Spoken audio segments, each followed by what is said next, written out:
Hello and welcome to the next lecture. तो previous lecture में हम लोगों ने पढ़ा था कि रिलेशन क्या होती है, राइट। एक सेट ए है, एक सेट बी है। तो सेट ए से सेट बी पे रिलेशन बनाने का मतलब क्या होता है, राइट। हमने पढ़ा था कि जो भी रिलेशन हम डिफाइन करेंगे एक सेट ए से सेट बी पे, वो एक सबसेट होगा ए क्रॉस बी का, है ना। चल, तो हमने कुछ रिलेशन के एग्जांपल्स देखे थे, फिर हमने ये भी पढ़ा था उसमें कि एक रिलेशन का डोमेन क्या होता है, रेंज क्या होता है और कोडोमेन क्या होता है ना।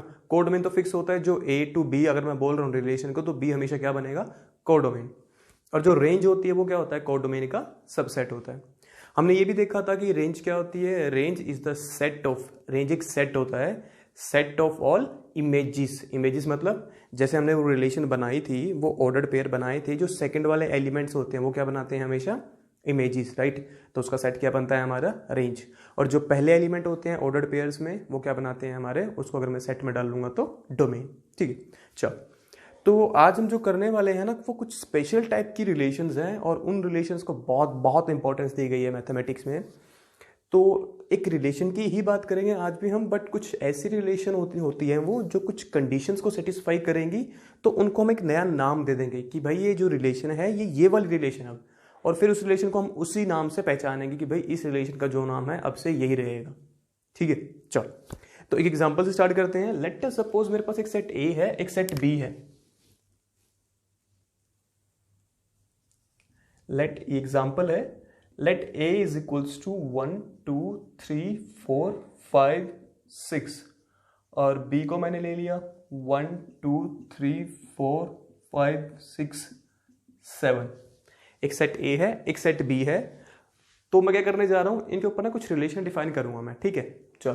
तो पहली रिलेशन हम ऐसे ही कुछ भी बना लेते हैं अपनी तरफ से। तो फर्स्ट रिलेशन मैंने बनाई आर।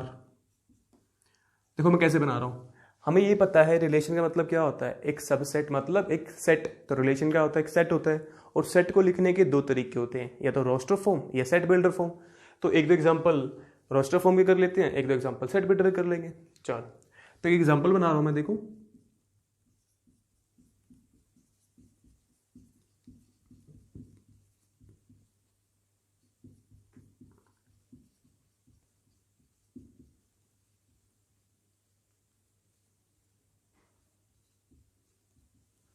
ठीक है, तो मैंने क्या किया, मैंने एक रिलेशन बना दी। रिलेशन कैसे चेक करते हैं हम कि कोई जो दे रखा है हमें सेट, वो रिलेशन बनेगा या नहीं बनेगा, कैसे चेक करते हैं।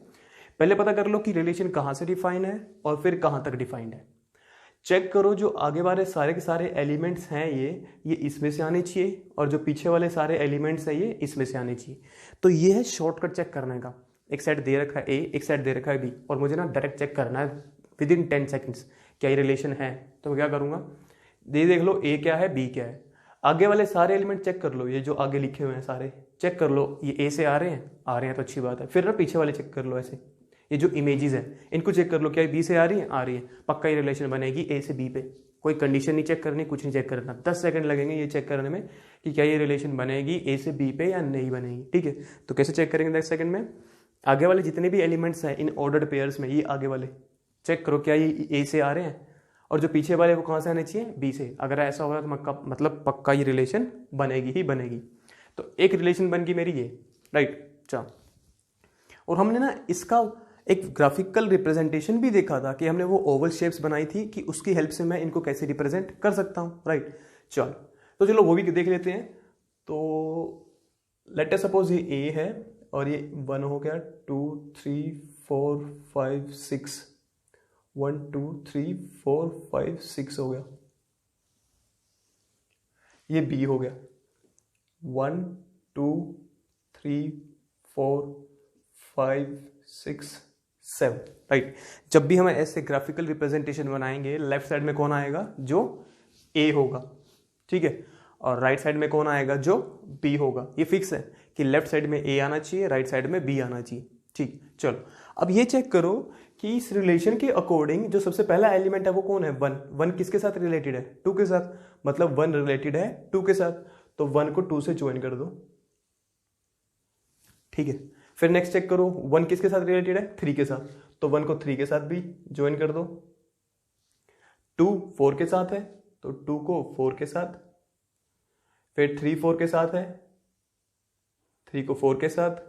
4 5 के साथ है तो 4 को 5 के साथ, 5 6 के साथ है और 6 7 के साथ है। तो इस रिलेशन का जो ग्राफिकल रिप्रेजेंटेशन हमने दिखाई है वो ये बनेगी, ठीक है। तो इसको हम डायग्राम भी बोलते हैं कि इसको रिप्रेजेंट करने के लिए अगर मुझे एक डायग्राम बनाना हो तो मैं ये बना सकता हूँ, ठीक है। चलो एक दो रिलेशन एग्जांपल और लेते हैं, इस बार ना सेट बिल्डर फॉर्म में लेंगे, ठीक है। सेट बिल्डर फॉर्म में लेते हैं इस बार। तो मैं डिफाइन कर रहा हूँ x, y such that x belongs to a, y belongs to b और रिलेशन है मेरी y is equals to x minus 1, ठीक है। ऐसे एग्जांपल्स हमने किए थे लास्ट लेक्चर में। कहाँ से आ रहा है x a से, y कहाँ से आ रहा है b से, और रिलेशन क्या इनके बीच में, x और y के बीच में कि y इज x माइनस 1, मतलब जो भी x होगा उसमें से 1 माइनस कर दो, क्या आएगा, y आएगा, मतलब सेकंड वाला आएगा, ठीक है। चलो फिर देख लेते हैं। तो x कहाँ से आ रहा है, a से आ रहा है ना, तो x की पहली वैल्यू क्या हो सकती है, 1 हो सकती है। चलो उसको बना लेते हैं फिर। तो x की एक वैल्यू 1 हो सकती है ना। अगर x की वैल्यू 1 हो गई, ये वाली 1 है क्योंकि x a से आ रहा है, तो पहले x 1 होगा, फिर 2, फिर 3 ऐसे करके कहाँ तक जाएगा वो, 6 तक। तो अगर x की पहली वैल्यू 1 है तो 1 मैंने यहाँ पुट किया, 1 माइनस 1 0, तो y की वैल्यू क्या आएगी, 0, राइट। ऐसे फिर दोबारा x की वैल्यू क्या होगी, 2 होगी, 2 मैं यहाँ पुट करूंगा तो 2 माइनस 1, y की वैल्यू क्या आएगी, 1। ऐसे फिर मैं 3 पुट करूंगा तो y की वैल्यू 2 आएगी, 4 पुट करूंगा तो 3 आएगी, 5 पुट करूंगा तो 4 आएगी और 6 पुट करूंगा तो 5 आएगी, राइट। अब मुझे बस ये चेक करना है कि देखो आगे वाले जितने भी एलिमेंट्स हैं वो सारे के सारे तो a से आ रहे हैं। अगर ये रिलेशन है, अभी मैंने बताया ना, अगर ये रिलेशन है तो जो पीछे वाले हैं वो कहाँ से आने चाहिए, b से। तो चेक कर लो पीछे वाले b से आ रहे हैं, क्या 0 है वो b में है, नहीं है, तो मतलब ये वाला पेयर तो नहीं आएगा फिर रिलेशन में, इसको तो हटाना पड़ेगा, है ना। क्योंकि जब भी रिलेशन बनाते हैं ऐसे ऑर्डर्ड पेयर होते हैं, आगे वाला a में होना चाहिए, पीछे वाला b में, तो वो तो नहीं था b में, 0 जो पीछे लिखा हुआ था। चलो इसके बाद करते हैं, 1 है, 2 है, 3 है, 4 है, 5 भी है, मतलब बाकी जो बच गए वो सारे सारे क्या बनाएंगे, मेरी रिलेशन बना देंगे, राइट। तो जो r है सेकंड एग्जांपल में क्या आ गया, वो ये आ गया। चलो इसका ना अब डायग्राम बनाते हैं ऐसे।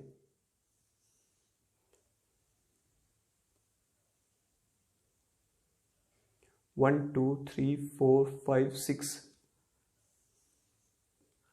1 2 3 4 5 6 7। इसके अकॉर्डिंग 2 है जो वो 1 से जुड़ा हुआ है, तो इसके अकॉर्डिंग 2 जो है वो 1 से जुड़ा हुआ है, 3 है जो वो 2 से जुड़ा हुआ है, 4 है जो वो 3 से जुड़ा हुआ है, 5 है जो 4 से जुड़ा हुआ है और 6 है जो 5 से जुड़ा हुआ है। तो ये a हो गया, ये b हो गया, ये इस रिलेशन के अकॉर्डिंग ये बनेगा, इस रिलेशन के अकॉर्डिंग ये बनेगा फिर, ठीक है। चलो तो अभी हम इनके डोमेन और रेंज भी लिखेंगे यहाँ पे, बट एक एग्जांपल और कर लेते हैं, ठीक है। एक एग्जांपल और करते हैं।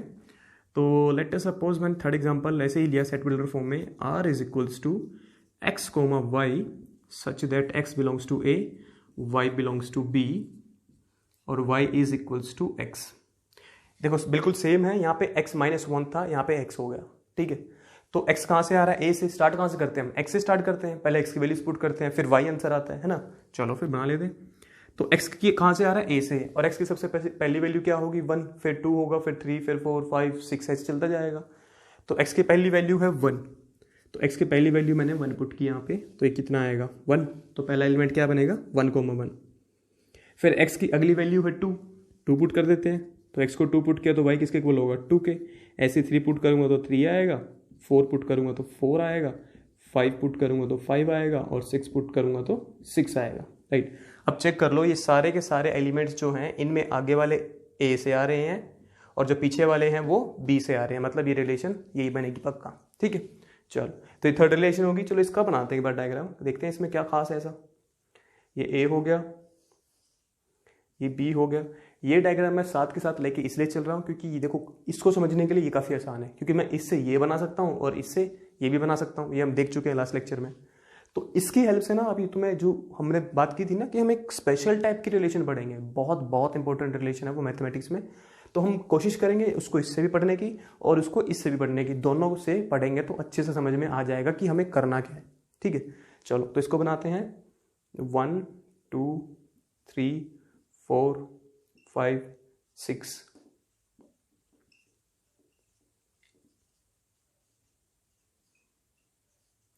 1 1 से है, 2 2 से रिलेटेड है, 1 1 से रिलेटेड है, 2 2 से रिलेटेड है, 3 3 से, 4 4 से, 5 5 से, 6 6 से।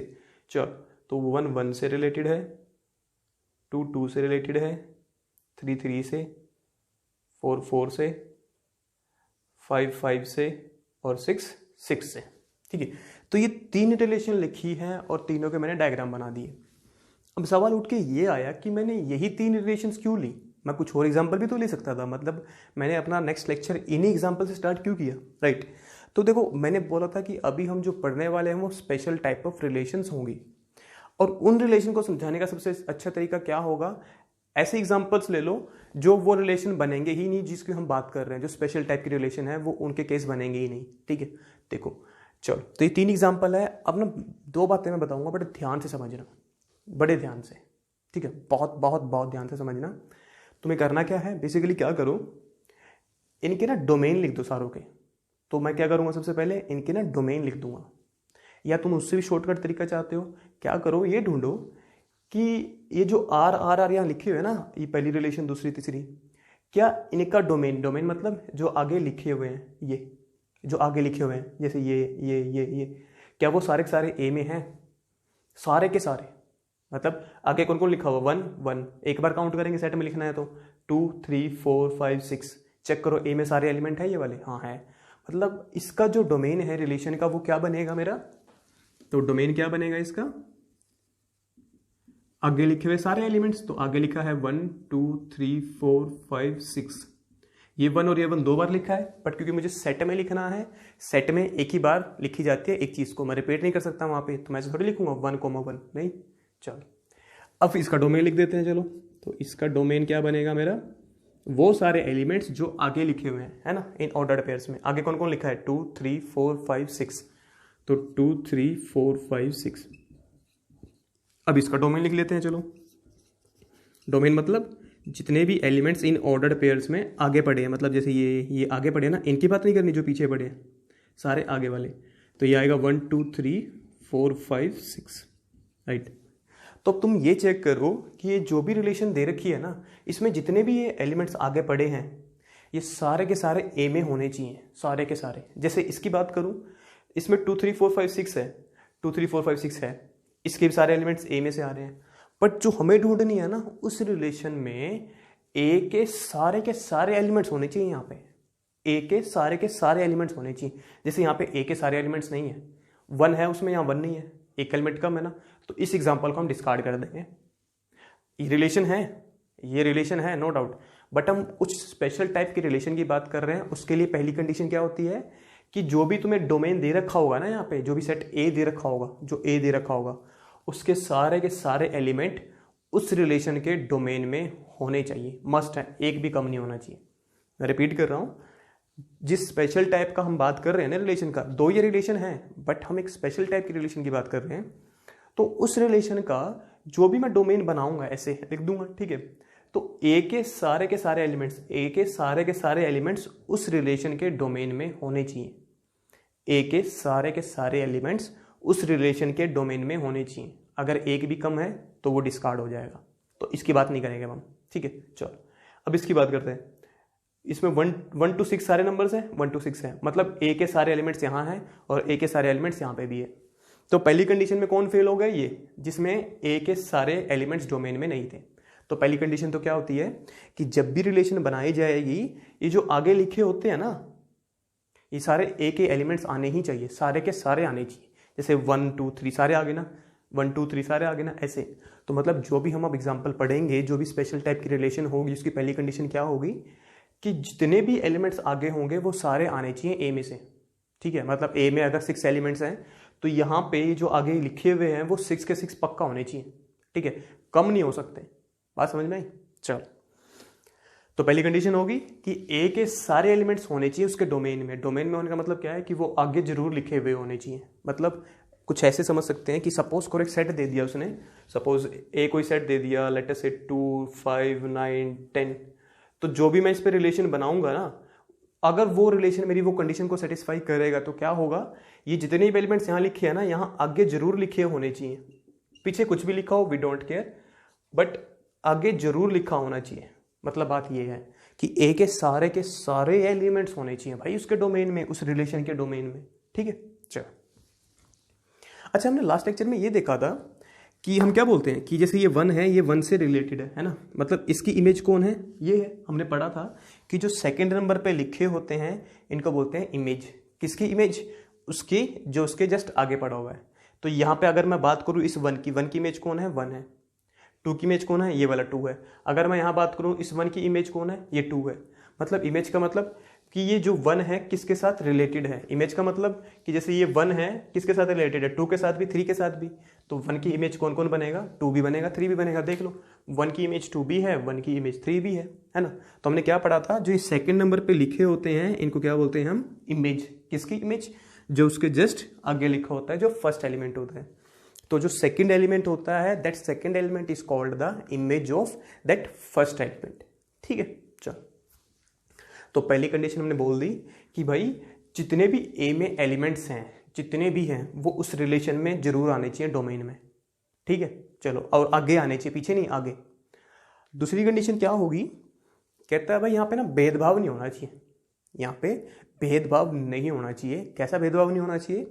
कि जब भी मैं ऐसे लिख दूंगा ना, ए के सारे एलिमेंट्स ऐसे लिख दूंगा, तो ये एलिमेंट ना दोबारा नहीं आना चाहिए। ना ये आना चाहिए, ना ये, ना ये।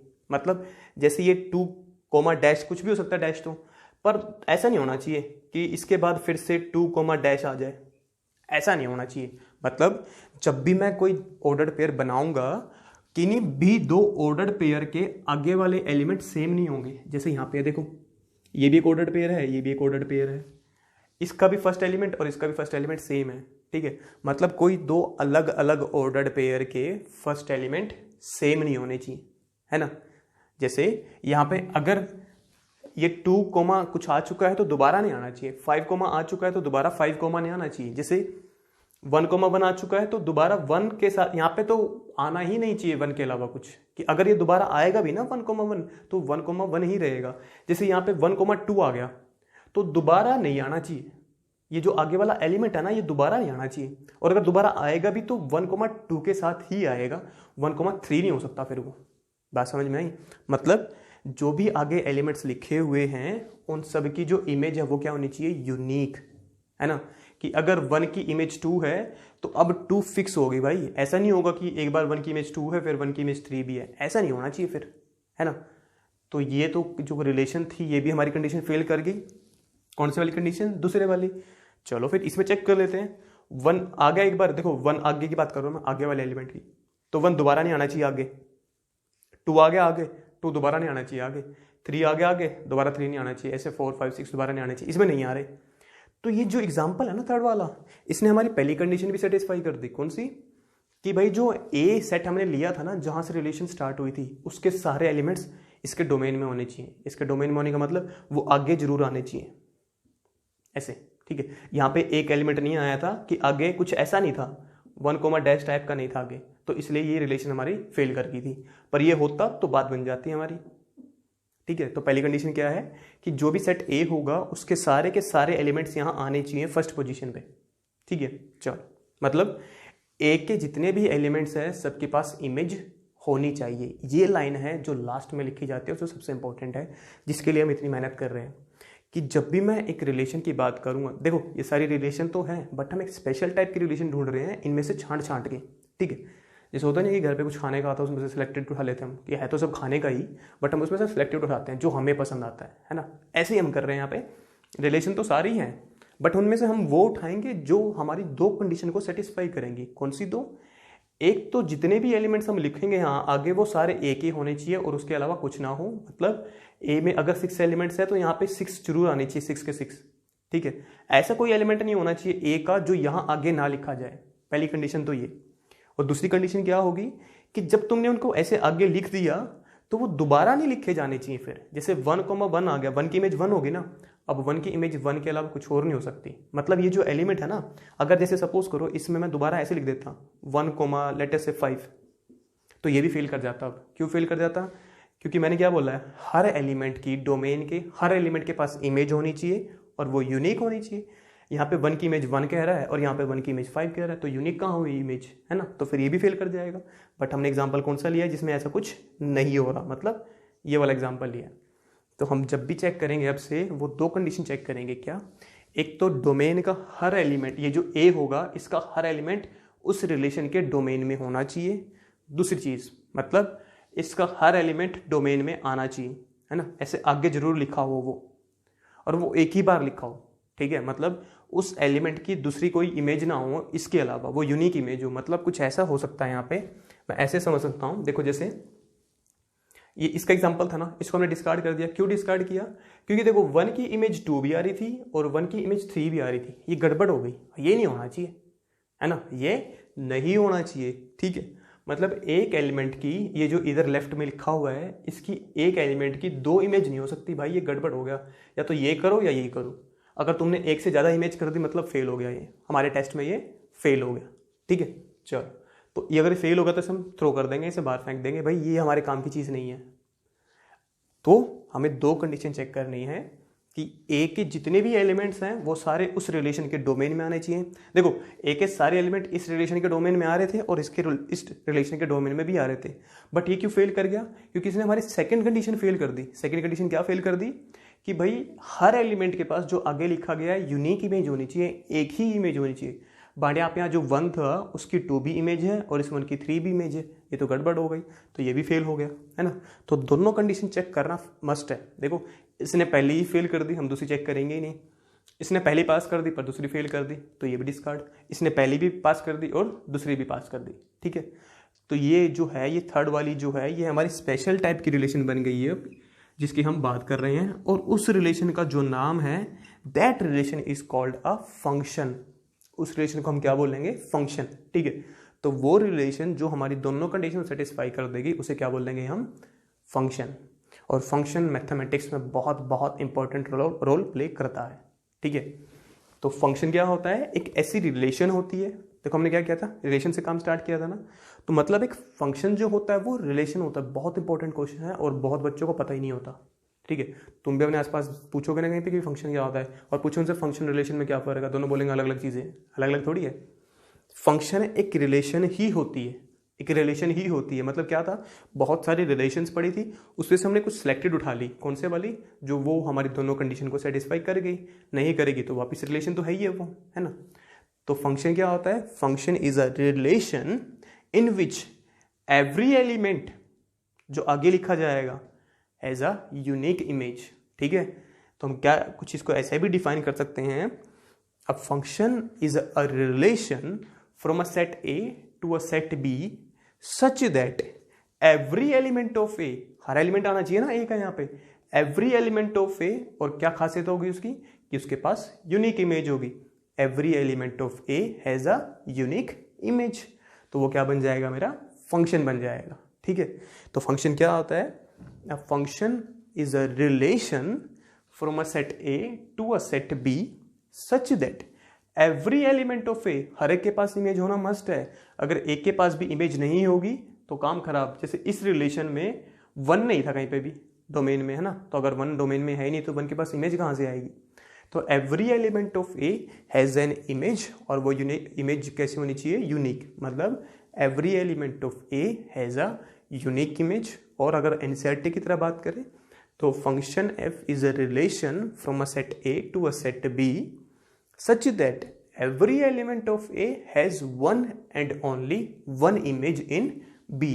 और इमेज भी कहाँ आनी चाहिए? हमारी बी में ही आनी चाहिए, ठीक है। ऐसे थोड़ी होगा कि सपोज करो मैंने कोई रिलेशन बनाई ऐसे, लेट अस सपोज ऐसे एक रिलेशन बनाई और उसमें मैंने लिख दिया 5,9, ऐसे थोड़ी होगा। 5 तो ए में से आ रहा है बट इसकी इमेज क्या है? 9 बी में थोड़ी है। तो जब मैं 5 को ऐसे ज्वाइन करूंगा, 5 को किसके साथ ज्वाइन करूँ? 9 तो है नहीं यहाँ पे, है ना। तो ये मतलब भी है यहाँ पे, पर इसकी इतनी वैल्यू नहीं होती क्योंकि ये हमेशा ट्रू होता ही है, ठीक है। तो हमें दो चीज़ें चेक करनी है कि ए के हर एलिमेंट के पास इमेज होनी चाहिए और वो इमेज यूनिक होनी चाहिए, ठीक है। तो अगर किसी को समझने के पर्पज से लिखना है तो वो लिख सकते हैं। अब मैं क्या करूँगा, अब मैं फंक्शंस की प्रॉपर डेफिनेशन लिखूंगा और कुछ एग्जाम्पल्स लिखेंगे उसके बाद, ठीक है। तो किसी को नोट डाउन करना है समझने के हिसाब से तो इसे नोट डाउन कर सकते हो। करना क्या है तुम्हें, ऊपर स्टार्टिंग में हेडिंग डाल देना फंक्शंस, ठीक है, ऐसे। और अगर लिखना है खुद की अंडरस्टैंडिंग के लिए तो यहाँ पे लिख सकते हो a special type of relation एक रिलेशन ही होता है फंक्शन, बट एक स्पेशल टाइप की रिलेशन होता है, ठीक है। तो किसी को लिखना है तो ऐसे बड़ा बड़ा लिखना, फंक्शंस एक स्पेशल टाइप की रिलेशन होता है, ठीक है। और ये लिखना है तो समझने के पॉइंट ऑफ व्यू से लिख सकते हो, पर ऐसे ही लिखना, इसके सामने ये, इसके सामने ये और इसके सामने ये, ठीक है। तो क्या होगा, ये फंक्शन नहीं है तो ये फंक्शन बनेगा, नहीं बनेगा। ये फंक्शन बनेगा, ये भी नहीं बनेगा। ये फंक्शन बनेगा, हाँ ये बनेगा भाई, ये तो सारी कंडीशन सेटिस्फाई कर गया हमारा, तो ये फंक्शन बनेगा ही बनेगा, ठीक है।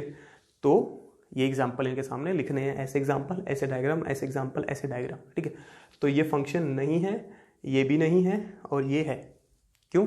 क्योंकि ये वाला क्यों फेल किया था, क्योंकि यहाँ पे ना एक एलिमेंट के पास ना दो इमेज आ गई थी, ठीक है। यहाँ पे क्या हुआ था, इसमें एक एलिमेंट था डोमेन का ए का जिसके पास इमेज ही नहीं थी। यहाँ पे हर एलिमेंट के पास इमेज भी है और सबकी इमेज यूनिक भी है, मतलब हर एलिमेंट एक के साथ ही रिलेटेड है, ठीक है।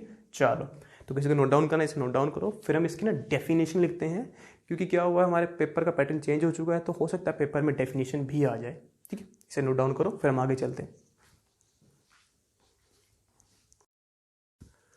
तो चलो इसकी डेफिनेशन लिखते हैं। फंक्शन की डेफिनेशन क्या होने वाली है, अ रिलेशन, ठीक है।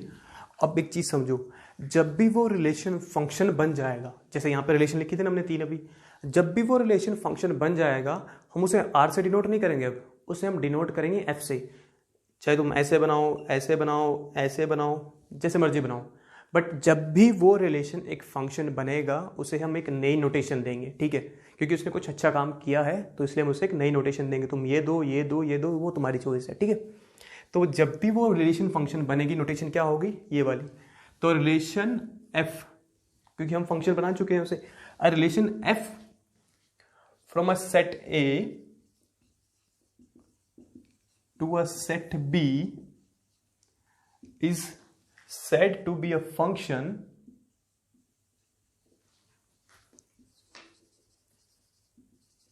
if every element of A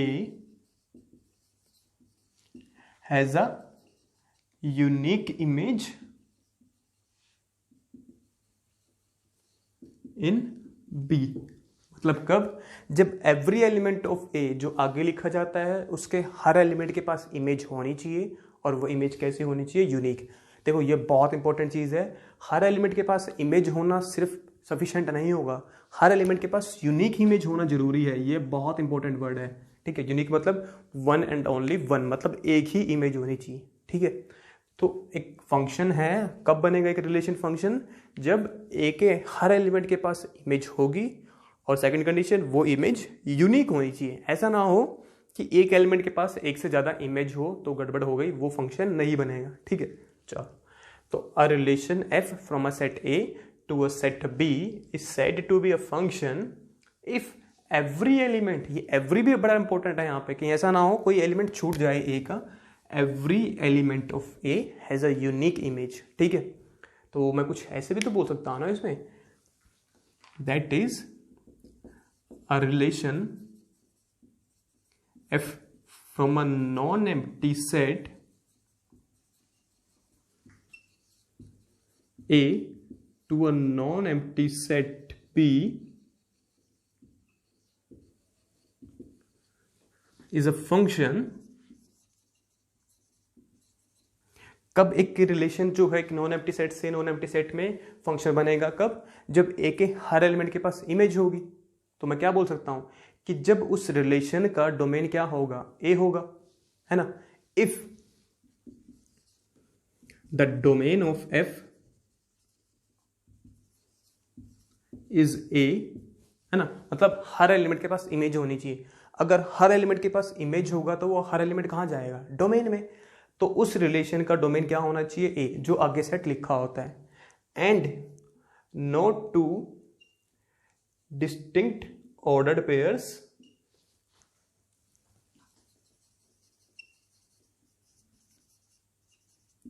have the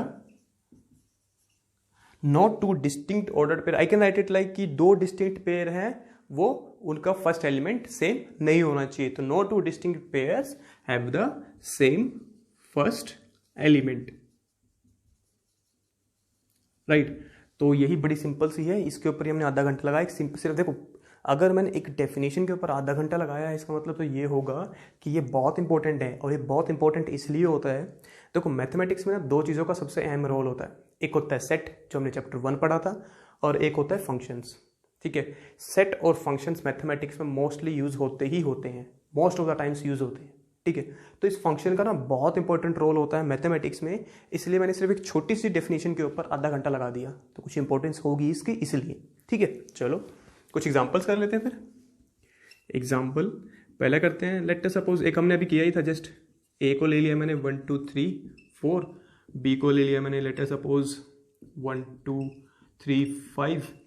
एक रिलेशन डिफाइन की मैंने 1 2 2 5 3 1 और 4 5।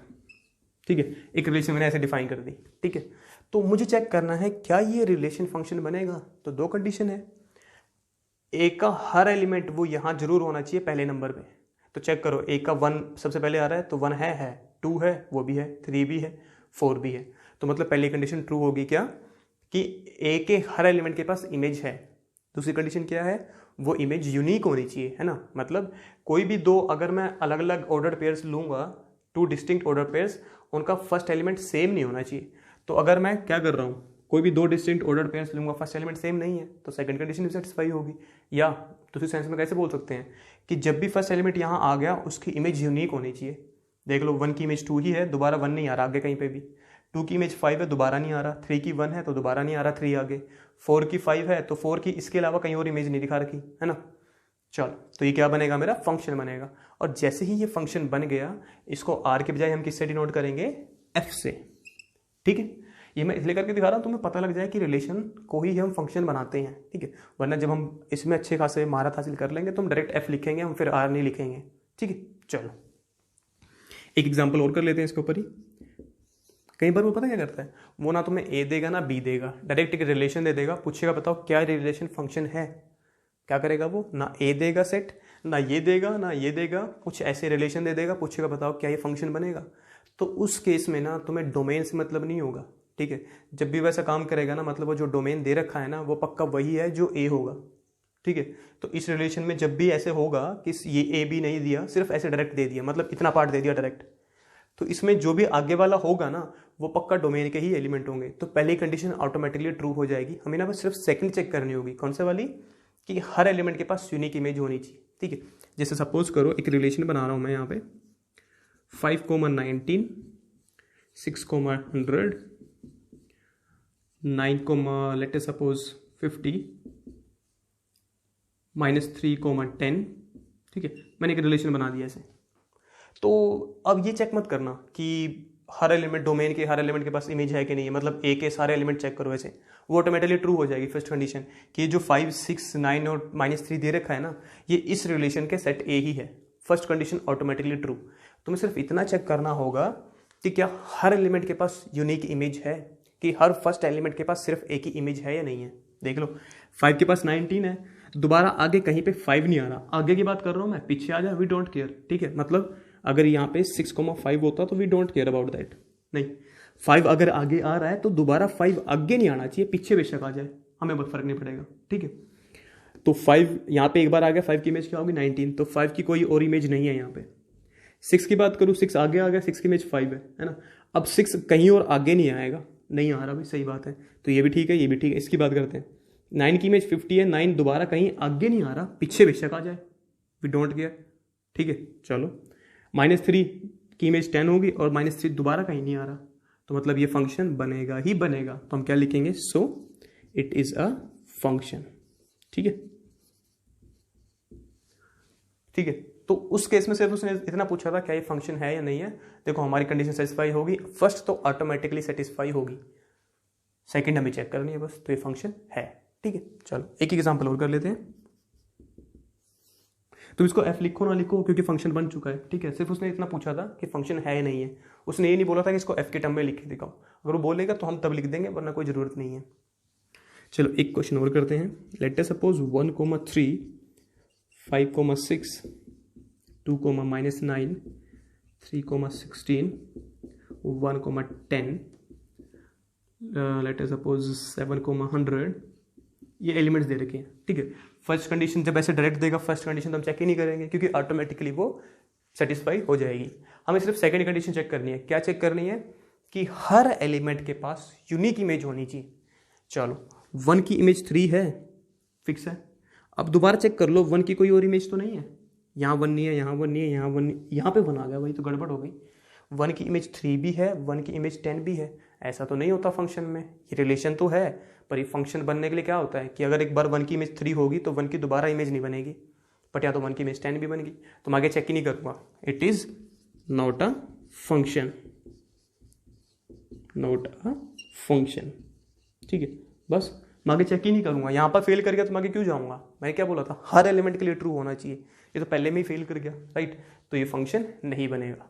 तो फंक्शन को हम ऐसे डिफाइन करते हैं, ठीक है। चलो, किसी को अगर कुछ नोट डाउन करना है तो वीडियो को पॉज करके इसे नोट डाउन कर लो, और फिर हम कुछ और चीज़ें करते हैं। इसके बारे में कुछ नई नोटेशंस के बारे में काम करेंगे हम, इनमें से कुछ बनेगी वो, ठीक है। नई नोटेशंस है तो किसी को नोट डाउन करने के बाद इसे नोट डाउन कर लो, फिर हम आगे चलते हैं।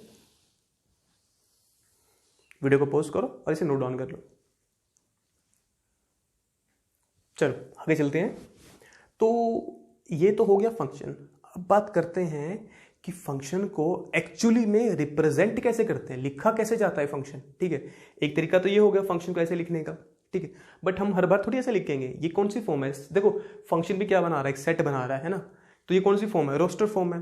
तो एक तरीका और होता है फंक्शन को लिखने का, हम उसके बारे में बात करते हैं। चलो अब मुझे एक बात बताओ, सिंपल सिंपल से। यहाँ पे इस क्वेश्चन में 1 किसके साथ रिलेटेड है? 2 के साथ। 2 किसके साथ है? 5 के साथ। 3 1 के साथ, 4 5 के साथ, है ना। और ये पूरा पूरा क्या है? एक सेट है।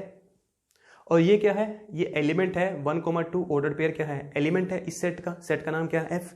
मतलब अगर मैं इसको बोलना चाहूँ तो ऐसे बोल सकता हूँ ना कि 1,2 बिलोंग्स टू एफ, है ना। क्यों? क्योंकि एफ क्या है? एक सेट है, और 1,2 ऑर्डर पेयर में क्या है? उसका एलिमेंट है। ऐसे ही 3,1 ये भी क्या है? एलिमेंट है किसका? एफ का। लिख सकता हूं मैं, ये भी एलिमेंट है, ये भी एलिमेंट है ना। चलो ऐसे ही 9,50 इस फंक्शन का एलिमेंट है, ठीक है, इस सेट का जो हम बनाएंगे। चलो आगे चलते हैं फिर। तो अब देखो इसको ना रिप्रेजेंट कैसे किया जाता है, ये बड़ा इंपॉर्टेंट है। यहाँ पे 1 की इमेज कौन है? 2 है ना। यहाँ पे 3 की इमेज कौन है? 1 है। चलो यहाँ पे 1 की इमेज 2 हो गई। अब अगर मैं दोबारा कहीं और एग्जांपल लेके चलूँ, एक उस क्वेश्चन में तो 1 की इमेज कुछ हो सकती है ना। जैसे यहाँ पे 1 की इमेज 2 आ गई, और इस क्वेश्चन में मैंने ना एक एलिमेंट ऐड कर दिया 1,6। यहाँ पे 1 की इमेज क्या है? 6 है ना। मतलब 1 की इमेज क्या आने वाली है? 6 आने वाली है। यहाँ पे 1 की इमेज 2 आएगी, तो 1,2 बिलोंग्स टू एफ हो गया। तो इसको लिखा कैसे जाए? अब बात ये निकल के आई कि भाई इसको लिखेंगे कैसे हम। तो इसको देखो ना, बड़े सिंपल से तरीके से लिखा जाएगा। क्या हुआ? इस 1 के ऊपर फंक्शन ने एक्ट किया तो आंसर क्या आ गया? 2 आ गया। तो इसको ना मैं ऐसे लिखूंगा, जब से लिखूंगा ना, अब एफ एक ऐसे ब्रैकेट लगाऊंगा, यहाँ पे इक्वल टू का साइन आएगा। फंक्शन में मैं अगर 1 पुट करूँ तो आंसर आएगा 2, तो फंक्शन में अगर 1 पुट करूँ तो आंसर आएगा 2। तो मैं ऐसे लिखूंगा, जो भी फर्स्ट एलिमेंट होगा वो आगे लिखा जाएगा, इक्वल टू लगा के, जहाँ जो भी सेकंड एलिमेंट होगा वो पीछे आएगा। अगर इसकी बात करूँ तो कैसे लिखूंगा मैं? f(3) क्या आएगा मेरा? 1 आएगा, ठीक है। मतलब इसको अगर हम प्रोनाउंस करें इंग्लिश में तो कैसे बोलेंगे?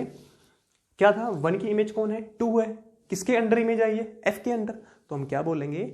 The image of 1 under F is 2, ठीक है। तो इसको अगर जैसे देखो, इसको ना डायग्राम बनाते हैं, बड़ा सिंपल से तरीके से इसका डायग्राम बनाते हैं। तो हम इसकी बात कर रहे हैं, इसका डोमेन है 1 2 3 4, 1 2 3 5। 1 की इमेज आई है 2, 3 की इमेज आई है 1, और ये किसके अंदर आ रही है? एफ के अंदर आ रही है ना। और बाकी क्या है मेरे? उसके बाद 2 की इमेज है 5, और 4 की इमेज है 5, राइट। तो ये फंक्शन बना हुआ है। चलो, तो 1 की इमेज क्या है? 2 अंडर एफ। तो हम कई बार क्या करते हैं ना, एफ यहाँ डाल देते हैं ऊपर, दिखाने के लिए कि जो 1 की इमेज 2 आई है ना, ये इस एफ की वजह से आई है। उस एफ की वजह से इंग्लिश में कैसे बोलेंगे मैथमेटिक्स में? अंडर एफ, ठीक है। तो 2 की इमेज 5 आई है, किसकी वजह से? इस एफ की वजह से। तो image of 2 under F is 5। Image of 3 under f is 1, image of 4 under f is 5। ठीक है, तो मतलब क्या होगा, हमने पढ़ा है ये भी, जो भी ऐसे राइट साइड में लिखा जाता है वो क्या देते हैं, इमेज देते हैं, है ना। तो 3 की इमेज क्या है, 1 है, किसकी वजह से आई थी, f की वजह से, मतलब image of 3 under f is 1। ठीक है, चलो, तो इमेज की जब भी बात करेगा, इमेज कहाँ पड़ी होंगी, राइट साइड वाले में, ठीक है, जो b होता है। अच्छा, ये तो देखो यार बहुत सिंपल सी बात है, एक चीज़ को ना समझने के परसेप्शन बड़े अलग अलग होते हैं। ठीक है, जैसे सपोज करो मैं टीचर हूँ, तुम स्टूडेंट हो, तो अगर मैं अपने पॉइंट ऑफ व्यू से देखूंगा तो मैं टीचर हूँ, तुम स्टूडेंट हो, है ना, मैं टीचर हूँ, तुम स्टूडेंट हो। बट अगर तुम्हारे पॉइंट ऑफ व्यू से देखेंगे तो तुम स्टूडेंट हो, मैं टीचर हूँ, है ना। तुम्हारे पॉइंट ऑफ व्यू से ऐसे देखा जाएगा ना, तुम स्टूडेंट हो, मैं टीचर हूँ, राइट। मतलब अगर मेरे हिसाब से देखेंगे तो मेरी इमेज ये हो गई, ऐसे लेटर सपोज, और तुम्हारे हिसाब से देखेंगे तो फिर ये क्या बोलेंगे इसको, है ना, कि अगर ये मैं ऐसे बोल रहा हूँ कि 2 की इमेज तो 5 है, तो मैं ऐसे 5 के टर्म्स में क्या बोल लूँ कि भाई 5 का 2 क्या लगता है ना। जैसे लेटर से तुम्हें और तुम्हारे फादर की बात करते हैं, तुम उनके बच्चे हो, वो तुम्हारे फादर है। अगर तुम्हारे रिस्पेक्ट में बात करें तो वो तुम्हारे फादर कहलाएंगे, और उनके रिस्पेक्ट में बात करें तो वो तुम्हारा क्या कहलाएंगे, तुम उनके बच्चे कहलाओगे। तो अगर 2 के रिस्पेक्ट में बात करें तो 5 क्या है, उसकी इमेज है। अगर 5 के रिस्पेक्ट में बात करेंगे तो 5 की 2 क्या बनेगी, प्री इमेज। ठीक है, 2 के रिस्पेक्ट में 5 क्या है, इमेज, और 5 के रिस्पेक्ट में 2 क्या बनेगा, प्री इमेज। ठीक है, तो 2 चीजें हो गई यहाँ पे, एक इमेज, एक प्री इमेज। इमेज कहाँ लाई करती है, हमेशा राइट साइड में, इस वाले में, ठीक है, क्योंकि ऐसे देखेंगे तो राइट साइड बनेगा ना, ऐसे। और प्री इमेज कहाँ लाई करेगी, हमेशा लेफ्ट साइड में। मतलब जो प्री इमेज होती है वो कहाँ पड़ी होती है, डोमेन में, pre image in domain and image in को डोमेन। ठीक है, हमने बताया था लास्ट लेक्चर में, इसको डोमेन बोलते हैं, इसको को डोमेन बोलते हैं। तो प्री इमेज कहाँ पड़ी होती है, डोमेन में, इमेज कहाँ पड़ी होती है, को डोमेन में। ठीक है, चलो, तो ये इंपॉर्टेंट चीज़ है कि प्री इमेज हमेशा डोमेन में होगी और इमेज हमेशा को डोमेन में होगी।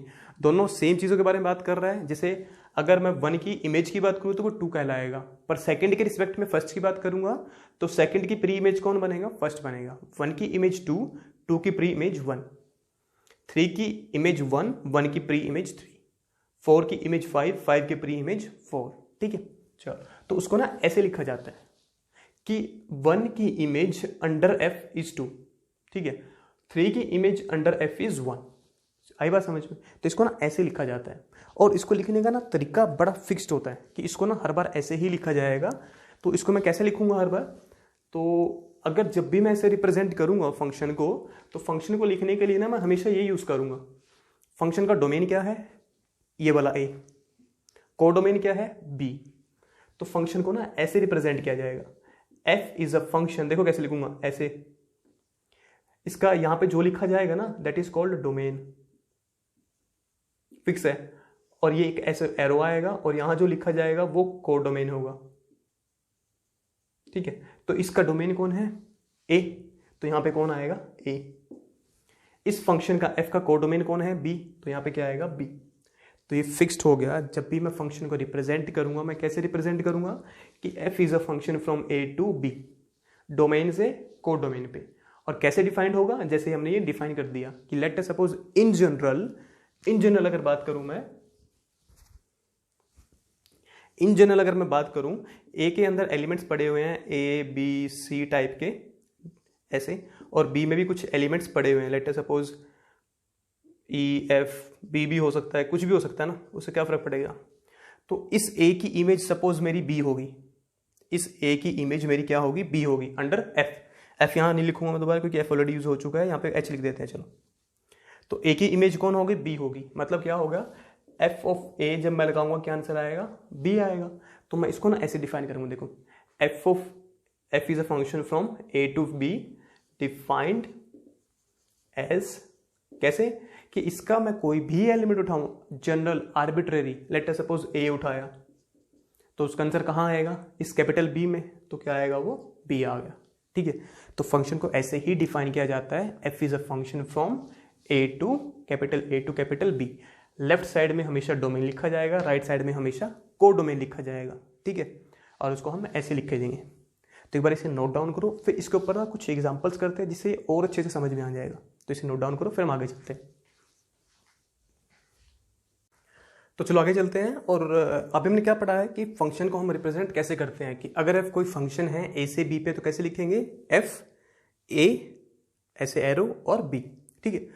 तो इस पर कुछ क्वेश्चंस करते हैं। कई बार क्या होता है ना, वो क्वेश्चन हमें डायरेक्ट दे देता है, ठीक है। जैसे सपोज करो अभी तक हम कैसे लिख रहे थे रिलेशन को, क्योंकि कोई रिलेशन है, अब मैं उन्हीं रिलेशन की बात करूंगा जो फंक्शन बनेंगे। बात समझ में आई? अब जितनी भी रिलेशन मैं यहाँ पे लिखूंगा वो कौन होंगे, जो फंक्शंस बनेंगे ही बनेंगे, मतलब वो पहली कंडीशन भी सेटिस्फाई करेंगे और दूसरी भी। तो लेट सपोज एक रिलेशन है मेरे पास x और y, लेट सपोज मेरे a से आ रहे हैं, y मेरा b से हो गया सपोज, और y हो गया मेरा 2x - 1, और a और b क्या लूंगा मैं अपनी मर्जी से। मैंने a ले लिया 1 2 3 4 5 हो गया, और b को मैंने ले लिया 1 2 3 4 एंड सो ऑन, मतलब y को मैंने क्या लिया है, सारे के सारे नेचुरल नंबर्स, ठीक है। तो a हो गया मेरा ये, और b क्या हो गया मेरे सारे के सारे नेचुरल नंबर्स। तो इसको देखो, अब ये जो रिलेशन यहाँ पे दे रखी है ना, तुम अगर चेक करना चाहते हो तो ये रिलेशन एक फंक्शन बनेगा ही बनेगा, ठीक है। तो बेशक चेक कर लो कि ये जो रिलेशन है वो फंक्शन बनेगा ही बनेगा, बट वो हम काफ़ी क्वेश्चन कर चुके हैं, तो तुम खुद से चेक कर पाओगे आई फील, और यही बेस्ट तरीका होता है मैथ्स को समझने का। अब मैं क्या करने जा रहा हूँ इसके बारे में, मैं तुम्हें ना इसको लिखने का दूसरा तरीका बताऊंगा कि बुक में मोस्ट ऑफ द टाइम्स इसको कैसे लिखा जाएगा, राइट।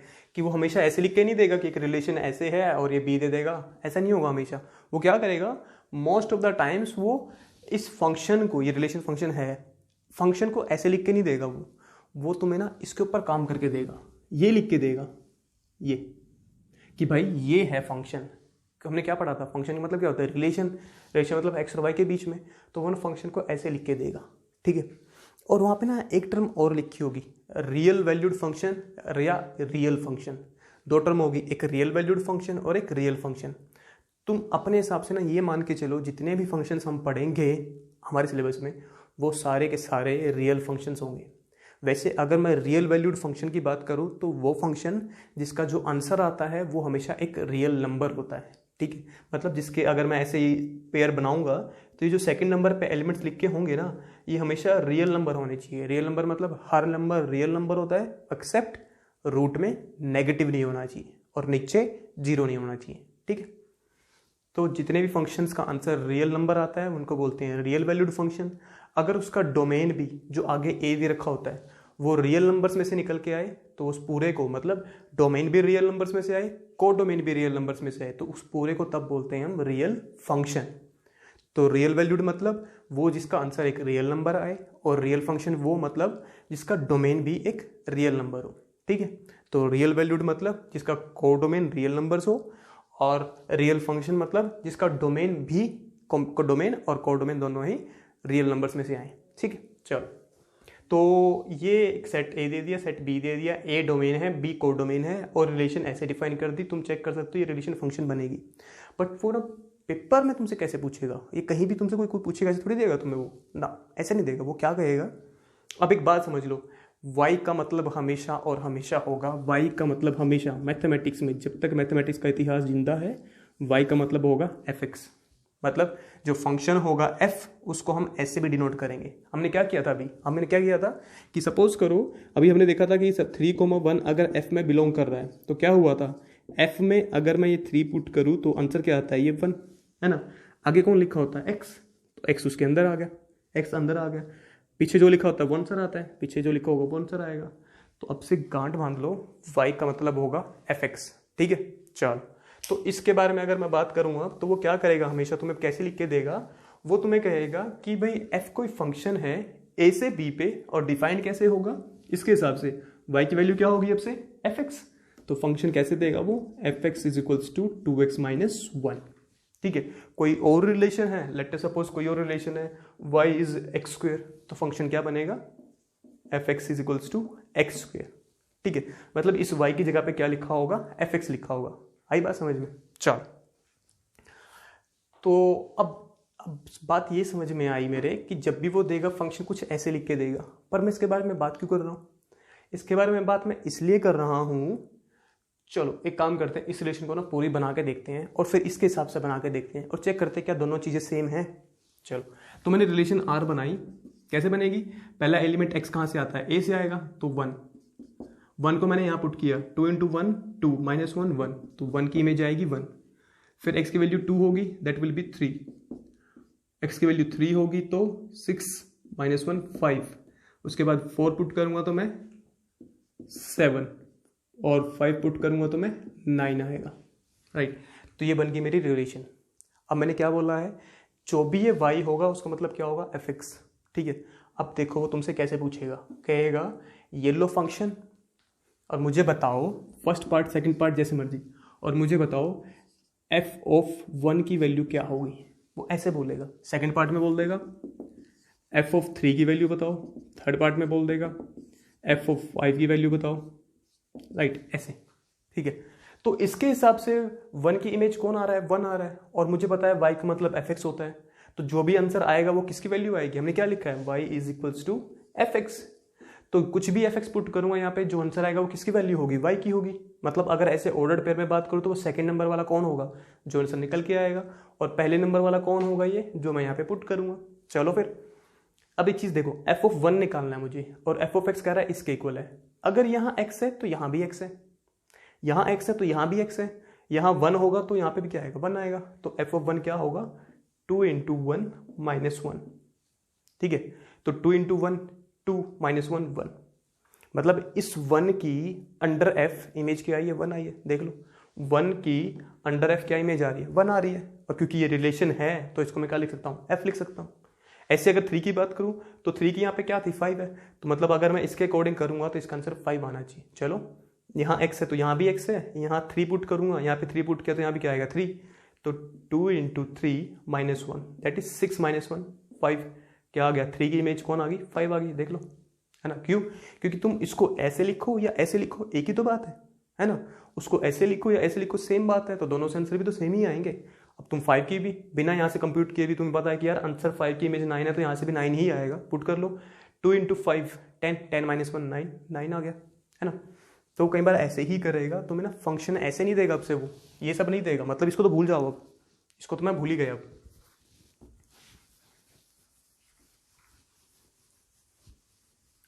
अब से तुम्हें वो वैसे देगा कि f(x) भाई ये है, इसकी वैल्यू बताओ, इसकी बताओ, इसकी बताओ, ठीक है, मैं वैल्यू निकाल दूंगा डायरेक्ट। आई बात समझ में। एक क्वेश्चन और बड़ा अच्छा है जो पेपर में आता है मोस्ट ऑफ द टाइम्स, कि f(c) है 9c/5 + 32 है, ठीक है। मुझे ना वैल्यू बताओ f(0) की, ये तुमने देखा होगा कहीं और पे भी, कहेगा f(0) की वैल्यू बताओ। भाई यहाँ c है तो यहाँ c है, यहाँ 0 है, अगर यहाँ 0 आ गया तो यहाँ भी क्या आएगा, 0 आएगा। तो 9 × 0/5, ये तो 0 हो गया, प्लस 32, तो क्या आंसर आएगा 32, है ना। लेटर सपोज मुझे निकालना है f(10) निकालना है, तो यहाँ पे c है तो यहाँ से यहाँ 10 आएगा तो यहाँ भी 10 आएगा, तो 9 × 10 करूंगा तो 90/5 + 32, राइट। इसको मैं सिंप्लीफाई कर लूंगा तो that will be 90 plus by 5, this will be 160 and this is 90, that is 250/5, that is 50, as simple as that, right। तो ऐसा भी होगा इसमें कि वो तुम्हें ऐसे फंक्शन देगा डायरेक्ट और वैल्यूज पूछ लेगा, और काफ़ी सिंपल सा है, कुछ है भी नहीं है, ठीक है। तो इससे पहले जो भी हमने किया वो समझने के पॉइंट ऑफ व्यू से था, और ये पेपर के पॉइंट ऑफ व्यू से है कि पेपर में वो तुमसे जो मैंने समझाया है वो बहुत रेयर टीचर्स पूछते हैं, थोड़ा क्लासिक समझते हैं कि बच्चों को कुछ आना चाहिए, तो वो पूछते हैं, वरना मोस्ट ऑफ द टीचर्स ने ये पूछ लेते हैं कि बताओ इनकी वैल्यू क्या आएगी, ठीक है। चलो, बट हमारे तो दोनों चीज़ें जानना जरूरी है, क्यों, क्योंकि हो सकता है इसका यूज़ आगे भी चैप्टर्स में हो और 12th में तो होना ही होना इसका यूज़। तो हमारे लिए दोनों चीज़ों को जानना जरूरी है कि फंक्शन होता क्या है और उसकी वैल्यूज हम निकालते कैसे हैं, ठीक है। चलो, तो ये कुछ एग्जांपल्स हो गए, अपनी तरफ से कुछ भी एग्जांपल बना सकते हैं हम, ठीक है, जो फंक्शन बनेंगे वो। जैसे एक एग्जांपल और बनाऊँ मैं, f(x) ले लिया मैंने, लेट अस सपोज x² ले लिया मैंने, और मुझे वैल्यू निकालनी है f(-1) की। यहाँ x तो यहाँ पे x का स्क्वायर, यहाँ -1 पुट करूंगा तो x की वैल्यू आएगी -1, तो -1 का स्क्वायर आ गया, क्या आएगा 1 आएगा। ऐसे ही अगर मुझे f(1) निकालना है तो क्या होगा, यहाँ पे 1 पुट करूंगा, 1 का square that is 1, right. Late us suppose मुझे निकालना है f(5), तो क्या आएगा 5 का स्क्वायर दैट इज 25। तो ये भी एक एग्जाम्पल है फंक्शन का, है ना। चलो एक एग्जाम्पल और करते हैं। देखना बड़ा मजेदार एग्जांपल है ये ना, अकड़ू एग्जांपल है। अकड़ू लोगों में से होते हैं कि उनको कोई फर्क नहीं पड़ता किसी चीज़ से भी, भाई जो चल रहा है चलने दो, हम तो ऐसे के ऐसे ही रहेंगे। देखना कि example F of x is 1। अच्छा यहाँ एक्स था तो यहाँ एक्स था, यहाँ एक्स था तो यहाँ पे भी एक्स आ रहा था, यहाँ एक्स सी था तो यहाँ पे सी था, एक्स होगा तो एक्स हो जाएगा। यहाँ पे एक्स है, यहाँ पे एक्स है ही नहीं है। कह रहे तुम एक्स को ना जो मर्जी पुट कर लो, मुझे एफ ऑफ 1 निकालना है। 1 पुट किया एक्स की जगह पे, पर यहाँ तो एक्स है ही नहीं, यहाँ तो 1 ही पड़ रहेगा, 1 आ गया। एफ ऑफ 2 पुट किया एक्स की जगह पे 2 पुट किया, यहाँ तो एक्स है ही नहीं, तब भी आंसर क्या आएगा, 1 आएगा। कहता भाई तुम जो मर्जी पुट कर लो, ये अकड़ू है, इसको बोलते हैं अकड़ू एग्जाम्पल। ठीक है, कहता भाई तुम जो मर्जी पुट कर लो एक्स को, मैंने तो 1 ही रहना है और मैं 1 ही रहूंगा।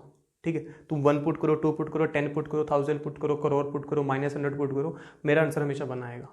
राइट, तो क्या होगा इस क्वेश्चन में, कोई भी नंबर पुट करो, सबकी इमेज कौन आएगा, 1 ही आएगा। ठीक है, तो ये कुछ एग्जांपल्स हैं फंक्शंस के, तुम इसे नोट डाउन करो। फिर हम एक और चीज़ करते हैं जो थोड़ी सी इंपॉर्टेंट है एग्जाम के पॉइंट ऑफ व्यू से। ठीक है, चलो तो चलो एक क्वेश्चन और करते हैं, काफ़ी अच्छा क्वेश्चन है। देखो मैं करना क्या है, अब हम क्या कर रहे हैं कि हमारे पास एक फंक्शन है, उसकी कुछ डेफिनेशन दे रखी है, उसमें पॉइंट पुट करेंगे, कुछ आंसर आएगा। राइट, अब क्या होगा, हमारे पास एक नहीं 2 फंक्शन होंगे। क्या करेगा वो, एक नहीं 2 फंक्शन होंगे। तो तुम एक हेडिंग डाल सकते हो कि सम इंपॉर्टेंट क्वेश्चंस, तो जो क्वेश्चन हमने अभी किए हैं वो भी इंपॉर्टेंट थे, तो उससे पहले भी लिख सकते हो। राइट, हमने 4 एग्जाम्पल्स यहाँ किए हैं ना, तो उससे पहले लिख सकते हो कि some important question for school exam. बहुत इंपॉर्टेंट क्वेश्चन है वो, पेपर में आए ही आए। ठीक, शर्त लगा लो बेशक। तो वो क्या करेगा कि सपोज करो एक फंक्शन है मेरे पास, कुछ भी लेट कर लिया मैंने, 2x + 1 और gx मैंने ले लिया x²। राइट, तो इस बार मेरे पास 2 फंक्शन हो गए। अगर 2 फंक्शन है, एक को मैं f दूंगा, दूसरे को f तो नहीं दे सकता, तो उसको मैंने g बोल दिया। ठीक है, gx hx जो मर्जी बोल लो। तो एक फंक्शन fx हो गया, एक फंक्शन gx हो गया। एक चीज़ और देखो, यहाँ पे कहीं डोमेन दे रखा है, कहीं लिखा हुआ है a क्या होगा या b लिखा हुआ है, क्या होगा, कुछ भी नहीं लिखा हुआ है। तो जब भी कुछ ना लिखा हो डोमेन और कोड डोमेन के बारे में, इसका मतलब है वो set of all real numbers होगा। ठीक है, अगर यहाँ पे कुछ भी नहीं लिखा हुआ, इसका मतलब है कि वो set of all real numbers होगा ही होगा। ना ए दे रखा है, ना बी दे रखा है, ना डोमेन दे रखा है, ना कोड डोमेन दे रखा है। मतलब इसका जो डोमेन होगा, इसका भी जो डोमेन होगा, इसमें कुछ नहीं दे रखा, वो क्या होगा, the set of all real numbers, और कोड डोमेन भी the set of all real numbers.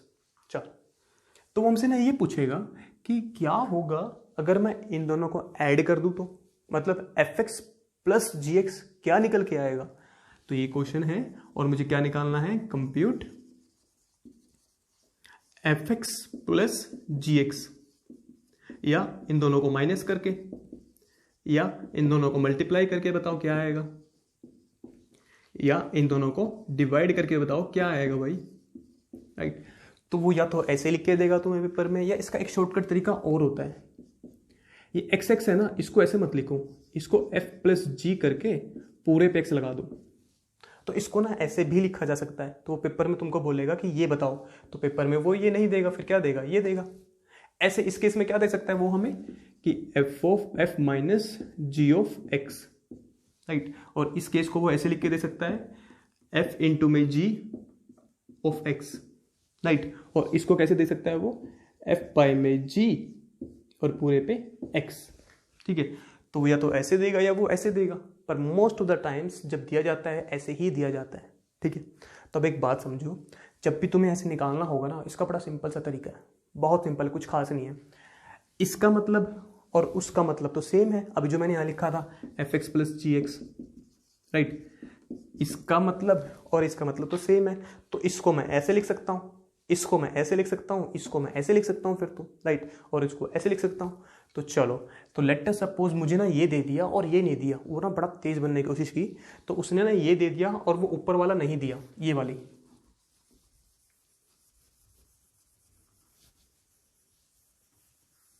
ठीक है, उसने बोला भाई ये निकाल के दिखाओ, तो हम भी तो तेज है, हम क्या करेंगे भाई, हमें पता है, वी नो दैट, ये first part let us say, ये सेकंड पार्ट, ये थर्ड पार्ट और ये फोर्थ पार्ट। तो we know that first part में f + g ऑफ x, अभी बोला था ना किसके इक्वल होगा, fx + gx के। तो इस x को ना इसके साथ भी रख लो, इसके साथ भी रख दो, fx + gx, ये मल्टीप्लाई नहीं हुआ। ठीक है, ऐसा मत समझना कुछ बच्चे क्या करते हैं कि इसका मतलब है कि अंदर मल्टीप्लाई होगा, नहीं, ये नोटेशन है कि f + g ऑफ x का मतलब होता है fx + gx। ऐसे, राइट। इसके बारे में मुझे पता है, ये इसके इक्वल है, इसका भी पता है, ये इसके इक्वल है, वैल्यूज पुट कर दो। तो एफ एक्स की वैल्यू क्या है मेरी 2x + 1 और जी एक्स की क्या है मेरी x²। तो नया फंक्शन बन गया मेरा f + g। मतलब कि दो फंक्शन से एक नया फंक्शन बनाना हो तो हम या तो ऐसे बना सकते हैं, या ऐसे या ऐसे या ऐसे। ये नए तरीके हैं, new ways to construct a function from the given functions, right. चलो सेकंड, बीच में मैं थोड़ी जगह छोड़ रहा हूँ क्योंकि एक चीज़ और करवाऊंगा मैं, पर पहले इनको समझ लेते हैं, इनका मतलब क्या है, ठीक है। तो f - g ऑफ x मतलब fx - gx। तो fx की वैल्यू पुट की और gx की पुट की, that is 2x + 1 - x²। Third है f into G of x, right. तो इसको कैसे लिखूंगा मैं, fx इंटू gx मतलब 2x + 1 इंटू x²। ये ब्रैकेट्स मल्टीप्लाई होंगे तो कैसे होगा, x² एक बार इसके साथ फिर इसके साथ, तो दैट इज 2x³ + x²। और लास्ट एग्जांपल क्या है इसका, f/gx मतलब इसको कैसे लिखूंगा मैं, ऊपर fx नीचे gx। और fx किसके इक्वल है 2x + 1 के, और gx किसके इक्वल है x² के। ये जो लास्ट वाला पार्ट है ना, फोर्थ, ये बड़ा इंपॉर्टेंट है, इसको ना बड़े ध्यान से देखना पड़ेगा तुम्हें, मतलब बहुत बहुत इंपॉर्टेंट है ये, ठीक है। क्यों इंपॉर्टेंट है ये, मैंने क्या बोला, जब भी कुछ तुम्हें डोमेन या को डोमेन ना दिया हो तो उसका मतलब क्या होगा, कौन होगा डोमेन और को domain, the set of all real numbers, है ना। अब देखो, जब भी मैं ये पार्ट बनाऊंगा ना ऐसे fx/gx, इसमें तुम्हें एक चीज़ का ध्यान रखना होगा। हमें पता है कि भाई नीचे डिनोमिनेटर में कभी जीरो नहीं आना चाहिए, ये तो हमें पता ही है बचपन से। तो अगर 2x + 1/x² आ गया तो नीचे क्या नहीं होना चाहिए, जीरो नहीं होना चाहिए। अब नीचे वाला जीरो कब होगा, किसका स्क्वायर करो कि जीरो आ जाए, जीरो का। तो नीचे कौन नहीं होना चाहिए, जीरो, मतलब x की वैल्यू जीरो नहीं हो सकती, राइट। तो इस पे मैं एक कंडीशन लगाऊंगा खुद से कि x की वैल्यू जीरो नहीं हो सकती। उसके अलावा तुम जो मर्जी पुट करो, नीचे जीरो तो नहीं आएगा। तो इस चीज़ का बड़ा ध्यान रखना तुम्हें। हम इसके बाद कुछ क्वेश्चंस करेंगे जो स्कूल के पॉइंट ऑफ व्यू से बहुत इंपॉर्टेंट है, और उसमें इस चीज़ का बड़ा यूज़ होगा कि जो भी नीचे पड़ा होगा वो जीरो नहीं होना चाहिए, ठीक है। तो अगर मैं जीरो पुट करूंगा इस पूरे में तो ऊपर आएगा 2 × 0 0 + 1, तो ऊपर 1 बचेगा, नीचे जीरो बचेगा। ऐसा नहीं होता ना, हमें पता है something non zero upon zero defined नहीं होता मैथ में। तो जब भी तुम ऐसे बनाओगे ना, इस चीज़ का जरूर ध्यान रखना कि नीचे वाला जिस पॉइंट पे जीरो हो रहा है ना, उसको अलग से मेंशन करोगे कि x की वैल्यू ये नहीं हो सकती, ठीक है। जैसे सपोज करो एक मैंने fx/gx बनाया और ऊपर आ गया मेरा x² और नीचे आ गया 2x - 1, ठीक है। ऊपर वाले से मतलब नहीं है, नीचे वाले से मतलब है। नीचे वाला जीरो नहीं होना चाहिए। ये जीरो कहाँ होगा, देखो कुछ नहीं दे रखा, मतलब डोमेन क्या है, set of all real numbers. Domain मतलब वो वैल्यूज x की जो मैं पुट कर सकता हूँ, और को डोमेन वो जिसमें आंसर आएगा। तो डोमेन क्या दे रखा है इसका, set of all real numbers, क्योंकि कुछ लिखा ही नहीं हुआ। तो नीचे वाले में set of all real numbers में ढूंढो नीचे वाला जीरो कहाँ होता है। नीचे वाला जीरो होगा 1/2 पे, देख लो 2 × 1/2 - 1, 2 से 2 कटेगा, 1 - 1 0। तो नीचे वाला जीरो कहाँ होगा 1/2 पे, और 1/2 रियल नंबर है, तो 1/2 तो मैं पुट कर नहीं पाऊंगा, तो मैं अलग से मेंशन कर दूंगा x is not equals to 1/2। इस चीज़ का जरूर ध्यान रखना है। पर ये कंडीशन इन तीनों में नहीं है, ये तीनों तो डायरेक्ट लिखे जा सकते हैं, बट इसमें है क्योंकि इसमें डिनोमिनेटर में कुछ आ गया, ठीक है। चलो, तो ये बन गए मेरे, इसको मैं ऐसे लिख सकता हूँ। वो ना कई बार ना एक स्टेप आगे चला जाता है, कहेगा ये तो कंस्ट्रक्ट कर दिया तुम लोगों ने, उसके बाद ना फाइंड आउट करो, also find f + g of 1 या -1, f - g ऑफ 0, ऐसे, ठीक है। मतलब क्या करो, f + g ऑफ x तो निकाल दिया मैंने, अब उसमें ना x की जगह पे देखो, इसको इसके साथ कंपेयर करो, ये भी सेम ये भी सेम, x की जगह पे क्या आ गया -1, तो मुझे क्या निकालना है f + g ऑफ -1। तो f + g ऑफ -1 कैसे निकालूंगा, यहाँ x है तो यहाँ x है, यहाँ x है, यहाँ -1 होगा तो -1 -1। चलो फिर 2 × में -1 + 1 + -1 का square, that is -2 + 1 + 1, that will be 0, है ना। तो इसकी वैल्यू क्या आएगी फिर मेरी 0 आ गई। ऐसे मुझे निकालना है f - g ऑफ 0, तो f - g मैं निकाल चुका हूँ। अगर मैं f - g ऑफ 0 निकालूंगा, बिल्कुल सेम है, x की जगह पे 0 है तो यहाँ x है तो यहाँ x है, यहाँ x है, यहाँ 0 आएगा तो यहाँ 0 यहाँ 0, तो 2 × 0 + 1 - 0 का स्क्वायर, दैट विल बी 1। तो कई बार ऐसे भी पूछ लेता है कि इसको ऐसे निकाल के दिखाओ, ठीक है। तो ये कुछ क्वेश्चंस हो गए हमारे, कुछ एग्जांपल्स हो गए। तो इतना हम अभी पढ़ रहे हैं, कुछ हमें ग्राफ्स भी पढ़ने हैं, राइट। इसके ऊपर हमें कुछ ग्राफ्स भी पढ़ने हैं, जैसे हम करते थे ना 9th क्लास में कि एक स्ट्रेट लाइन है, उसको ग्राफ कैसे बनाते थे, 2 पॉइंट्स लिए, उनको ज्वाइन कर दिया स्केल से, ग्राफ बन गया उसका।